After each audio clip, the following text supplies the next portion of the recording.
Eu reuni mais algumas biografias da minha prateleira de biografias e aí eu vou mostrar para vocês. Primeiro, duas que eu tenho do filósofo Friedrich Nietzsche. Uma é essa aqui, do Daniel Halevi, Nietzsche, uma biografia, que tem umas poucas fotografias, não tem muita coisa. Ela é bem detalhada, essa biografia, tem muita informação. Agora, ela é mais completa do que essa outra aqui que eu tenho, do Jean Lavrin, que faz parte de uma coleção, Mestres do Pensamento Moderno, que saiu pela Edições Bloch na década de 70, se eu não me engano. Eu comprei num sebo há muitos anos. Mas eu gosto mais dessa. Por quê? Porque, embora essa aqui seja mais completa, ela, em termos de escrita, de vez em quando ela me incomoda. Quando eu li, né? Eu não tornei a ler, mas quando eu li, isso já tem bastante tempo. Eu era até uma fã apaixonada do Nietzsche nessa época. Ela me incomodou um pouco, às vezes, na escrita, porque eu achei que o, o autor da biografia assumia em certos momentos aquele tom choroso de quase que chamar o Nietzsche de coitadinho, de pobrezinho, e eu achei isso irritante. Ela é boa, ela é mais completa do que essa, mas essa aqui é uma biografia mais objetiva e que toma menos esse tom melodramático, né? Eu achei meio puxado no dramalhão em alguns momentos essa aqui, apesar dela ser mais completa. Outra biografia que eu tenho, essa é daqueles casos que eu já mencionei algumas no outro vídeo de biografias, que é uma biografia tão completa, tão bem documentada, com tanta riqueza de informação que eu não sinto vontade de ler outra, que é essa do Oscar Wilde, pelo Richard Ellman, que saiu, se eu não me engano, nos anos 90. Ah, tá aqui, eu comprei em 1991. Saiu pela Companhia das Letras. Tem desenhos, tem fotografias. Deixa eu ver se eu acho aqui para mostrar. Passou. Aqui tem alguns desenhos, fotos das pessoas da família do Oscar Wilde, colegas.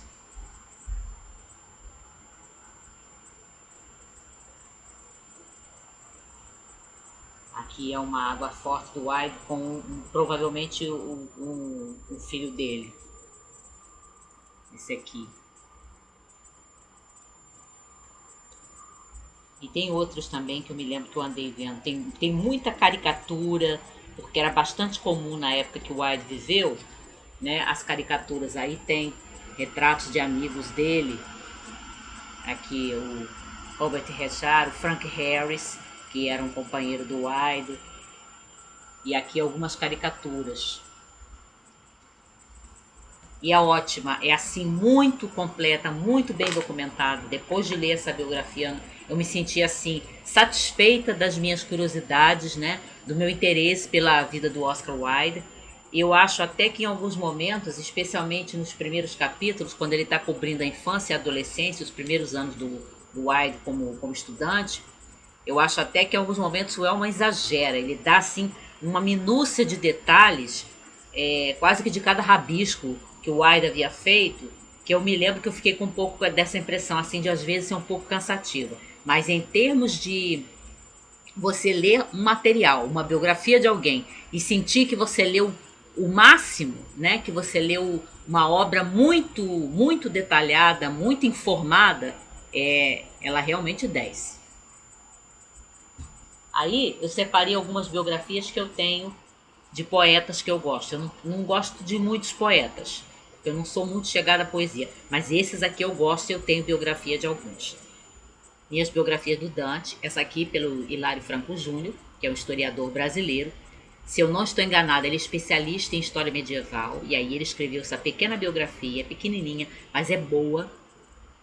Foi a primeira que eu achei em português do Dante. Ela é bem gostosa de ler, mas evidentemente não é completa, mas é uma boa introdução. E é um texto bom, o Hilário escreve bem. Eu tenho outros livros dele na área de história medieval. E tem essa aqui que eu terminei de ler, comprei esse ano e terminei de ler faz algumas semanas, que é Não é nem 10, ela é 11, da Barbara Reynolds, que é uma inglesa que escreve muitas biografias e agora está, que eu soube, está trabalhando uma biografia de um colega, né, contemporâneo do Dante, que era o Petrarca. E ela dava aulas sobre, ela dá, né, acredito que ainda dê aulas sobre o Dante, e aí ela pega muita coisa de tanto ler, né, ler, reler a obra do Dante, ela coloca muita coisa assim que ela chegou à conclusão de que se poderia colocar como novas teorias a respeito das obras do Dante, muito especialmente a Divina Comédia.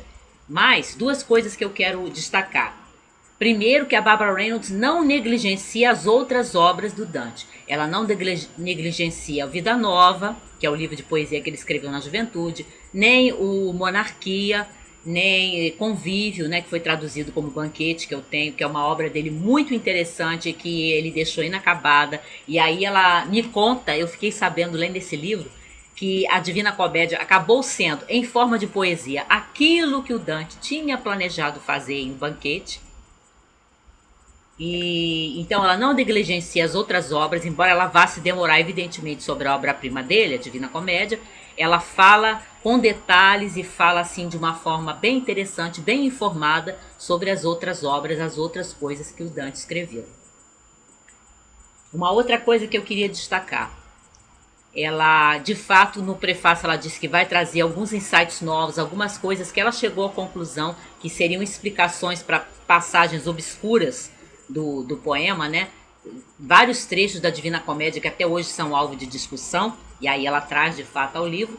E aí, na hora que ela está se demorando no poema, ela chama a atenção, que eu nunca vi nenhum comentador do Dante chamar atenção para isso. Se tem, eu nunca encontrei.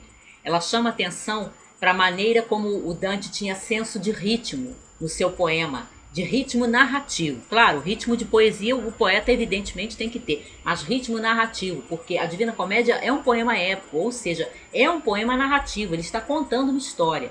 E aí ela vai destacando como o poema é equilibrado, como Dante alterna uma cena de ação, né, com uma cena assim meditativa de diálogo, e aí para não ficar cansativo, ele na cena seguinte ele retoma uma outra cena de ação, ele passa, né, para um outro momento. E então ela vai mostrando isso, como ele tinha controle, domínio da sua escrita a esse ponto. Ele sabia exatamente em que parte do poema ele tinha que ir dosando, né? Uma parte meditativa, uma parte de monólogo, uma parte de diálogo, uma parte que entra ação, e aí ela mostra que ele vai alternando todas essas coisas e vai dando um ritmo, né, narrativo para o seu poema. Você não fica cansada. Muito bom mesmo. Quase não tem ilustrações, mas é compensado pela fartura de material, pelo conhecimento que ela tem. Parece que você está tendo uma série de palestras sobre o Dante e sobre a Divina Comédia enquanto está lendo esse livro. Eu realmente amei, eu amei. Eu não a conhecia a autora, conheci através desse livro e ela ganhou meu respeito. Essa aqui é a biografia do Fernando Pessoa que eu tenho, de um autor francês, que ele não é especialista em literatura, ele é um amante, né, da poesia do Fernando Pessoa, um admirador, faz parte de uma ou duas organizações de estudos pessoanos, né, desses grupos que são fãs apaixonados e se reúnem em determinados lugares do mundo, né, para ler, para discutir e partilhar a sua paixão pelo Fernando Pessoa. E aí o Brechon, esse autor francês, escreveu essa biografia, que é a única biografia que eu tenho e que eu acho muito boa. Eu não li outras. Eu li pequenos esboços biográficos que tem em alguns livros de poesia do Fernando Pessoa, mas nunca li uma biografia mesmo a não ser essa. Mas eu estou muito satisfeita com essa, eu recomendo. Eu falei dessa biografia com mais detalhes no vídeo que eu fiz sobre o Fernando Pessoa. E por último, faz parte de uma coleção, é uma coleção portuguesa de da Editorial Verbo, que é uma editora portuguesa, não sei se ainda existe, mas é excelente, excelente essa biografia do Milton. Ela não tem o autor porque ela faz parte dessa coleção Gigantes da Literatura Universal, mas é fantástica, é impressionante a riqueza de informações que tem colunas para justamente aproveitar o espaço, né? E você ter bastante texto, né? É formado dessa forma assim econômica, mas é impressionante a quantidade de informações que esse livro me deu, essa biografia me deu do John Milton. Eu gostaria de ler outras coisas sobre o Milton, mas essa aqui é ótima, é muito boa mesmo. Ela tem muita informação, ela tem um panorama que me parece praticamente completo daquela época da Inglaterra, né, do Milton, aqueles momentos histórico, político, econômico que a Inglaterra estava vivendo e que foi a época em que o Milton viveu. Esse livro também tem, para quem não tem, né, quem não tem o Paraíso Perdido, tem um trecho aqui que deixa eu chegar aqui no princípio para mostrar. Uma antologia que tem várias seletas do Paraíso Perdido traduzidas para ler. Tem a parte em inglês, né, o texto original e a tradução do lado, de várias passagens.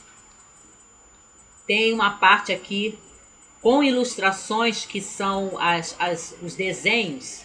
O poeta ilustra do poeta, que são os desenhos, as pinturas, os esboços que o artista, poeta e gravador e pintor William Blake fez para o Paraíso Perdido. E aí tem no livro as reproduções. É até num papel, tipo papel couché, eu acho, essa parte das reproduções. Muda o tipo de papel dentro do livro quando você abre. São muito bacanas, embora eu prefira as ilustrações do Gustave Doré, mas já é bem bacana que tenha essas do William Blake para a obra do Milton.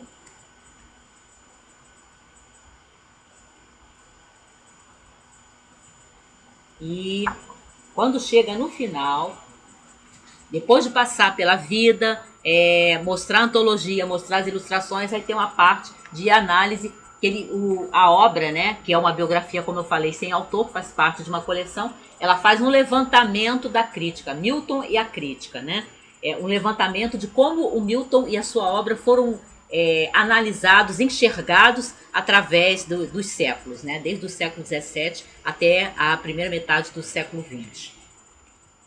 E até aqui que eu leio a referência sobre aquele livro do Lewis, que agora vai sair em português, Prefácio ao Paraíso Perdido, né? Acho que aqui foi a primeira menção que eu vi essa obra do Lewis, que agora finalmente vai sair em português e eu certamente vou comprar e ler.